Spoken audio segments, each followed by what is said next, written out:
Coming up tonight on the news at 6. I'm Marian Davidson. Food insecurity is a reality for so many kids in the Helena area. I'll show you how schools, local organizations, and volunteers are making a difference to fill the food gap. Plus, we don't have huge barges going down our rivers here carrying grain out to the coast. how a potential rail union strike could affect the Montana ag sector. From Montana's news leader, this is MTN News at 6. A very pleasant evening to you wherever you may be, and welcome to the news at 6. I'm Sam Hoyle. Thanks so much for joining us. Tens of thousands of railroad workers are prepared to walk off the job on Friday as a disruptive labor strike hangs over the nation's railroad industry. In general, all railroaders and their families are behind it. None of us want to make that sacrifice of not being paid, but it's something we're willing to do. And we're hoping this contract just brings out the awareness that this is not 1922, this is 2022, and we deserve to have a life and a family life and to still have work, but to actually be able to enjoy their time off. That is Rachel Malone, the head of the BLET Auxiliary and the wife of a union member. Says all the workers want is a fair contract and a better work-life balance. In addition to wages and benefits, they are looking for a change in the BNSF high-vis attendance policy, which requires workers to be on call for long stretches around the clock and penalizes them for missing a call, even in the event of a family emergency, illness, or fatigue. They are also pushing back on the rail carrier's proposal for single crew cab, saying it is not safe or efficient to operate a locomotive with less than 2 workers. Negotiations have been underway for months. However, a federal cooling off period is set to end on Friday. Now, the only time you may think of the railroad is when you're stuck at a traffic crossing or when you hear a horn. But the nation's railroads carry a significant amount of goods and commuters across nearly every sector of the U.S. economy, whether it be retail, agricultural, wholesale, or industrial.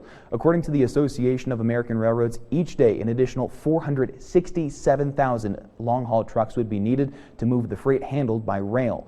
A freight rail shutdown could delay 39,000 shipping containers or truck trailers every day, hauling goods ranging from flat-screen TVs to UPS packages. 3/4 of all new automobiles, around 2,000 carloads, are shipped by train daily, and a stoppage could lead to a massive disruption in commuter rail, with 97% of Amtrak's network operating on freight tracks. The Association of American Railroads estimates lost economic output could total $2 billion a day. Here in Montana, some of the most consequential impacts could be to the agriculture sector. MTN's Tim McGonigal takes a closer look. Ultimately, it means that their grain is not going to make it to market. According to the Montana Wheat and Barley Committee, about 80% of Montana grain is shipped by train to the West Coast, then sent overseas. Most of the other 20% is sent by rail to mills in the United States. Jason Laird is the interim executive vice president of the organization.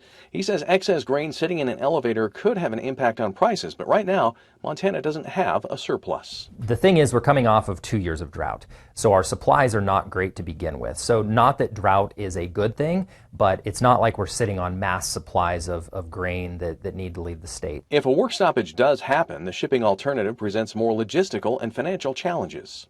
Truck is about our only option.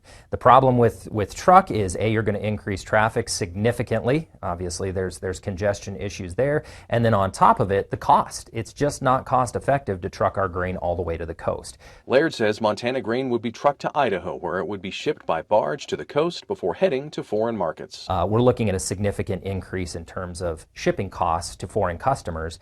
And frankly, if they can get their grain cheaper somewhere else, that's something they're going to have to weigh out when it comes to purchasing those large quantities of grain. In Great Falls, Tim McGonigal, MTN News. While the freight rail management labor contract negotiations do not involve Amtrak or the Amtrak workforce, the potential rail strike has impacted the Empire Builder line that crosses the Montana High Line.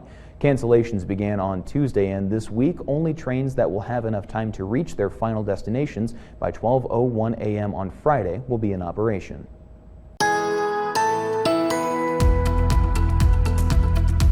And now it's time for our first check on weather with Chief Meteorologist Curtis Grevenitz. Curtis, looking pretty busy behind you, especially for middle of September. Yeah, and this is typically like getting into the peak part of fire season, or in starting to see maybe off in the distance the end of fire season here. And certainly the rain that is moving out of eastern Montana helped out the situation here over the last couple of days, because a lot of these fires have been seeing rain. We need more though, and we've got more. So let's go all the way, fast forward a week and all the way to next Wednesday. And you can see a lot of the West, including California, seeing some rain, because a lot of the smoke that we're seeing in the sky right now, not only from western Montana, but a lot from Idaho, northeast Oregon, southwestern Oregon, and northern California. So seeing water there, rain there, will help us here. Another night maybe where you can fall asleep to rain on the roof. Don't you just love that? Well, we'll talk about what night that may be.